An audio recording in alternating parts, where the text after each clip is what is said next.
नमस्कार दोस्तों, मैं आप सभी का अपने चैनल पर स्वागत करता हूं।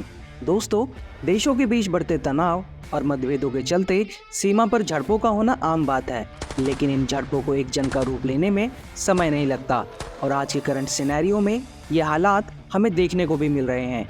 इजराइल और हमास का उदाहरण हमारे सामने है और इन्हीं तनावपूर्ण झड़पों के चलते दुनिया के आधे से ज़्यादा देश अपनी सेनाओं को हर तरह से एडवांस करते जा रहे हैं।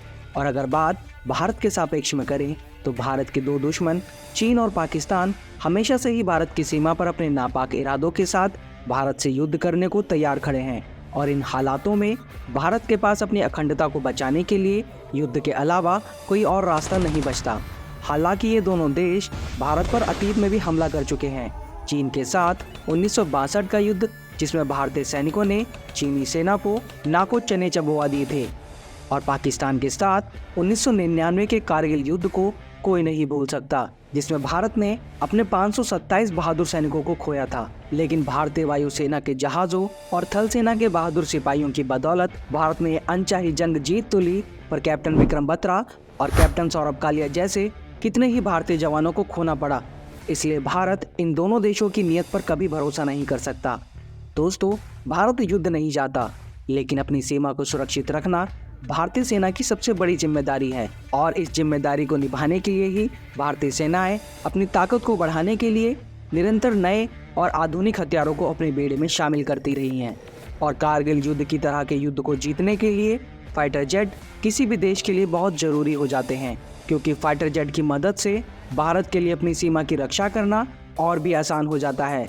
एक फाइटर जेट दुश्मन पर निगरानी करने के साथ साथ उस पर हमला भी कर सकता है, जैसा कि भारत ने कारगिल युद्ध के दौरान किया था।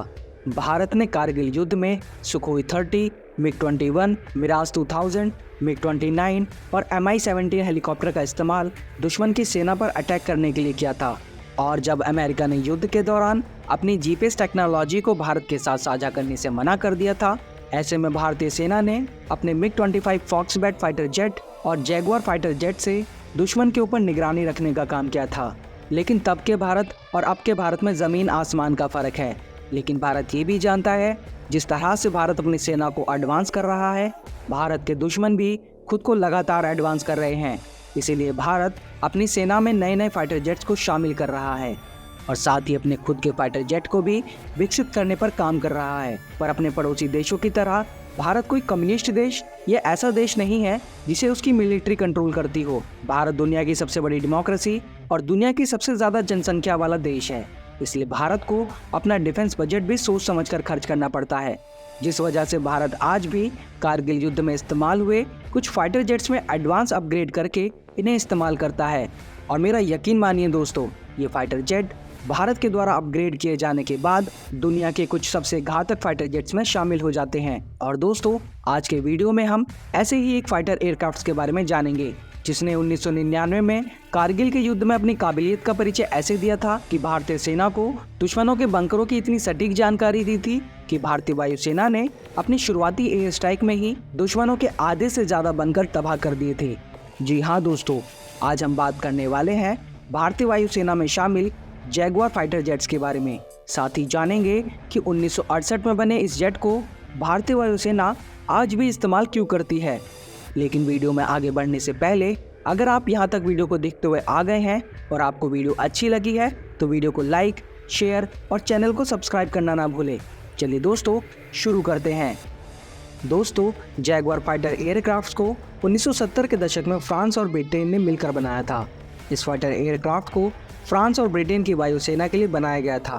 फ्रांस और ब्रिटेन ने इस विमान को दुनिया का सबसे उन्नत फाइटर एयरक्राफ्ट मानते हुए बनाया था, लेकिन इस एयरक्राफ्ट को कमर्शियल तौर पर ज़्यादा सफलता नहीं मिली। पर भारत ने इस विमान का सबसे ज़्यादा इस्तेमाल किया और इसका सबसे बड़ा खरीदार भी भारत ही था। 1960 में जब फ्रांस और ब्रिटेन ने इस प्रोजेक्ट को बनाना शुरू किया था, तो इस विमान को बनाने का उनका मोटिव था एक ऐसा फाइटर एयरक्राफ्ट बनाना जो सुपरसोनिक स्पीड यानी आवाज़ की गति से तेज उड़ सके और इसके साथ हवा से हवा और हवा से ज़मीन पर वार करने वाली मिसाइलों से भी लैस हो और कई तरह के कॉम्बैट ऑपरेशंस को अंजाम दे सके। दोस्तों, इस विमान ने अपनी फर्स्ट टेस्ट फ्लाइट 1972 में पूरी की थी और 1975 तक इसे फ्रांस और ब्रिटेन दोनों देशों की वायुसेनाओं ने अपने बेड़े में शामिल कर लिया था। इसके बाद से इस फाइटर जेट ने बहुत से युद्धों में भाग लिया, जिसमें फॉकलैंड का युद्ध, कोसोवो का युद्ध, अफगानिस्तान युद्ध और भारत पाकिस्तान के बीच हुआ कारगिल युद्ध भी शामिल है। कारगिल युद्ध में इस फाइटर जेट का इस्तेमाल भारतीय सेना ने पाकिस्तानी सेना पर निगरानी रखने और जानकारी इकट्ठी करने के लिए किया था और भारतीय सेना ने इसे निकनेम दिया था शमशेर। दोस्तों, भारतीय सेना ने जैगुआर फाइटर एयरक्राफ्ट्स को 1971 में अपनी एयरफोर्स में शामिल किया था और 1968 के अपने पहले प्रोडक्शन से अब तक कुल 573 फाइटर जेट बनाए गए हैं, जिनमें से 160 फाइटर एयरक्राफ्ट भारतीय एयरफोर्स में शामिल हैं। भारत ने फ्रांस से इन फाइटर जेट्स को खरीदने के साथ ही इन्हें भारत में बनाने की शर्त भी रखी थी, जिसे फ्रांस और ब्रिटेन ने मान लिया था, जिसके बाद से भारत में इनकी मैन्युफैक्चरिंग के लिए एक असेंबली लाइन को भी बनाया गया और इस तरह से भारत में पहली बार एयरक्राफ्ट मैन्युफैक्चरिंग की शुरुआत हुई। चलिए दोस्तों, अब बात करते हैं इस फाइटर एयरक्राफ्ट्स की खासियतों के बारे में।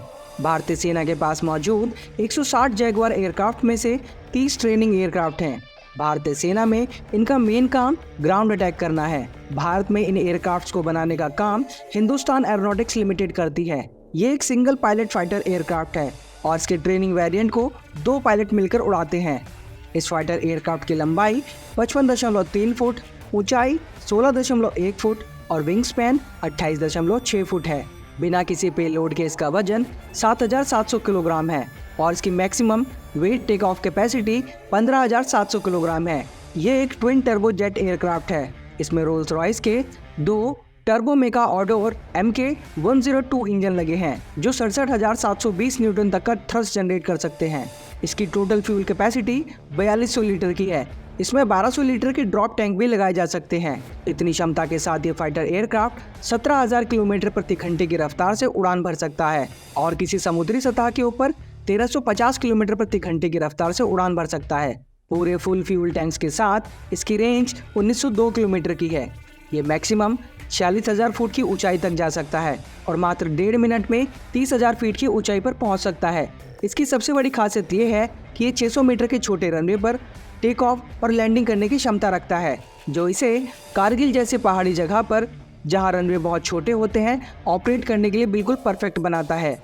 अगर आप बात करें इस पर लगे हथियारों के बारे में, तो उसमें 30 मिलीमीटर की 2 कैनन गन लगी हुई है, जो हर मिनट 150 गोलियां दाग सकती है। इसमें कुल मिलाकर 7 हार्ड पॉइंट्स हैं, 4 अंडर विंग, 2 ओवर विंग और 1 सेंट्रल लाइन में। यह 4,500 किलोग्राम वजन के हथियार को लेकर उड़ान भर सकता है। इसमें 8 मात्रा रॉकेट पॉड्स के साथ 68 मिलीमीटर के 18 SNEB रॉकेट लगाए जाते हैं। इसमें एक एंटी रेडार मिसाइल, 2 हवा से हवा में मार करने वाली AIM-90 sidewinder missile, Rudra M1 anti radiation missile, Harpoon anti ship missile, Sea Eagle anti ship missile, precision guided munition, smart anti airfield weapon, कई तरह के गाइडेड या अनगाइडेड बम और परमाणु बम भी लगाए जा सकते हैं। दोस्तों, अब बात करते हैं कि भारतीय सेना इस 40 साल से भी अधिक पुराने फाइटर जेट को अभी तक इस्तेमाल क्यों करती है। दोस्तों, भारतीय सेना अभी भी इन फाइटर जेट्स को इस्तेमाल में ले रही है। इसका मुख्य कारण है कि Jaguar fighter jet multipurpose fighter aircraft है और ये हर तरह के मिशंस को अंजाम दे सकते हैं। ये एयरक्राफ्ट हवा से हवा और हवा से ज़मीन पर मार करने वाली मिसाइलों से लैस हैं और इन पर कई प्रकार के बमों को भी ले जाया जा सकता है। साथ ही ये एयरक्राफ्ट निगरानी करने में भी माहिर हैं। इसके अलावा इस फाइटर जेट को अभी तक इस्तेमाल करने का एक कारण ये भी है कि ये फाइटर जेट एक भरोसेमंद विमान है, जिसने कई युद्धों और संघर्षों में भाग लिया है। ये विमान विभिन्न प्रकार की परिस्थितियों में उड़ान भर सकता है, जिसमें गर्म और ठंडे दोनों मौसम शामिल हैं, जो इसे भारतीय सेना के लिए सबसे बेस्ट एयरक्राफ्ट बनाता है।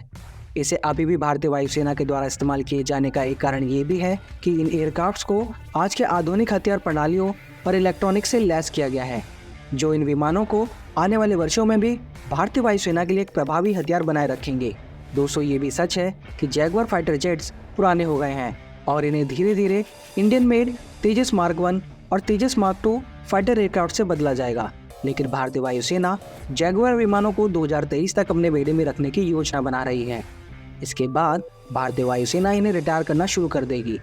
भारतीय वायुसेना ने पहले ही राफेल लड़ाकू विमानों को अपने बेड़े में शामिल करना शुरू कर दिया है और भविष्य में और अधिक नए लड़ाकू विमानों को खरीदने की योजना बना रही है, ताकि भारतीय सेना अपने दुश्मनों को मुंह तोड़ जवाब दे सके। तो दोस्तों, आज की वीडियो में बस इतना ही। अगर भारतीय सेना द्वारा कंडक्ट किए गए अब तक के सबसे खतरनाक ऑपरेशन के बारे में जानना चाहते हैं तो स्क्रीन पर दिख रहे वीडियो पर क्लिक करके देख सकते हैं। आपको ये वीडियो कैसी लगी हमें कमेंट करके ज़रूर बताइएगा। वीडियो को अंत तक देखने के लिए आप सभी का बहुत बहुत धन्यवाद। जल्दी मिलते हैं नई वीडियो के साथ, तब तक के लिए जय हिंद, जय भारत।